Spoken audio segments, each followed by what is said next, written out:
Xitoyning Wuhan shahrida tarqalgan Tajikiston o'pka yallig'i virusi Sharq Turkistonga yetib keldi. Wuhandan kelgan Liu Gu familiyalik ikki Xitoyda bu xil virus bayqaldi. Sharq Turkistondagi yig'ilish lagerlarida 3 milliondan ortiq Uyg'ur, Qozoq va boshqa turkiy millatlar tutib turilmoqda. Ular intayin nachar sharoit turayotgan bo'lib, virus bu lagerlarga tarqab qolsa, cho'ng bir baloyi ofat yuz berdiganligi mo'ljallanmoqda. Sharq Turkiston mutaxassisi Adrian Zers bu haqda Tajikiston virusining rayonida bayqalishi bilan Sharq Turkiston krizisiga butunlay yangi bir tahdid qo'shildi dedi. Ko'zatchilar kollektiv o'lim voqealari yuz berishdan andish qilmoqda. Shuning bilan birga Xitoy 11 million nüfuslik Wuhan shahrini qamal qilib, kirib chiqishni cheklagan bo'lsa-mu, lekin Urumchiga uchadigan aeroplanlarning normal uchishi diqqatni tortdi. Xitoy bu xil virusni Sharq Turkistonga tarqalib, Uyg'urlarni bu virus bilan o'ltirmoqchimi yoki bu virusni bahona qilib kollektiv qirg'inchilik olib boramdi degandek savollar muhojiratdagi Uyg'urlar orasida andish paydo qilmoqda.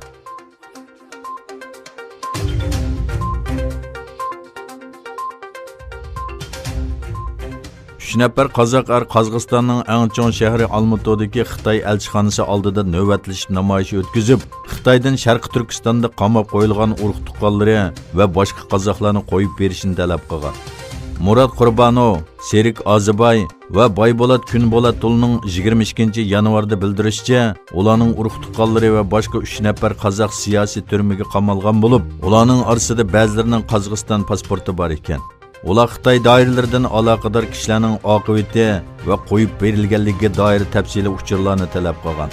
Yaqinqi bir necha oyda Qozog'istonda bu xil norozilik faoliyatlari ko'p qatim yuz bergan bo'lib, namoyishchilar Qozog'iston doiralaridan Sharq Turkistondagi qozoqlar duch kelayotgan qiyinchilikqa rasmiy aralashishni talab qilgan.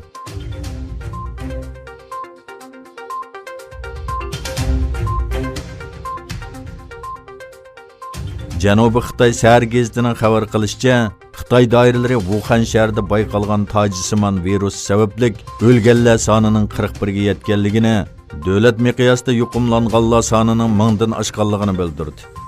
Yerlik doiralarning bildirishicha, Xitoyda 29 o'lkada 1112 kishining o'pka yallig'iga o'xshab ketadigan kasal bilan diagnoz qo'yilgan bo'lib, bulardan 572 kishining virus markazi bo'lgan Wuhanda ekan.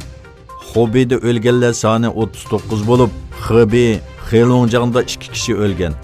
Hong Kong, Makao, Tayvan, Yaponiya, Fransiya va Amerika qatorliq davlatlarda bu virus bilan yuqumlanuvchilar bayqaldi. Fransiyada bo'lsa yuqumlanuvchilar sonining 3 ga yetganligi bildirildi.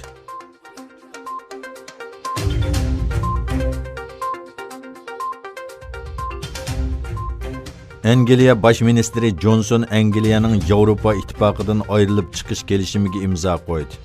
Bosh ministerlik ishxonasidan e'lon qilingan bayonotda Johnsonning kelishimni tunugun tushdan keyin imzolaganligi bildirildi.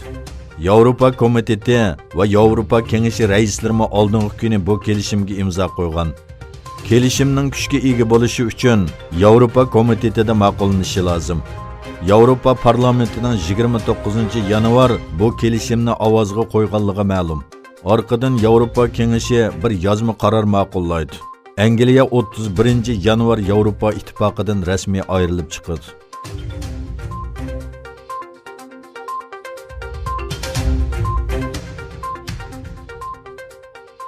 Turkiyaning sharqidagi Elazığ viloyatining Sivirji nahiyasida 6,8 bal yer tavradi. Türkiye Afet ve Ciddi Ahval İdaresi kech soat 8'den 55 minutda yuz bergan bu yer tevrashning 6,8 bal ekanligini e'lon qildi. Kuchlik yer tevrash Turkiyaning sharqidagi nurg'un rayonda ro'shan his qilindi. Bugun sahargacha o'lganlar soni 20 ga yetgan bo'lib, yuzlagan kishi doktorxonalarda davolanmoqda. Qutqizish xizmatlari jiddiy davomlashmoqda.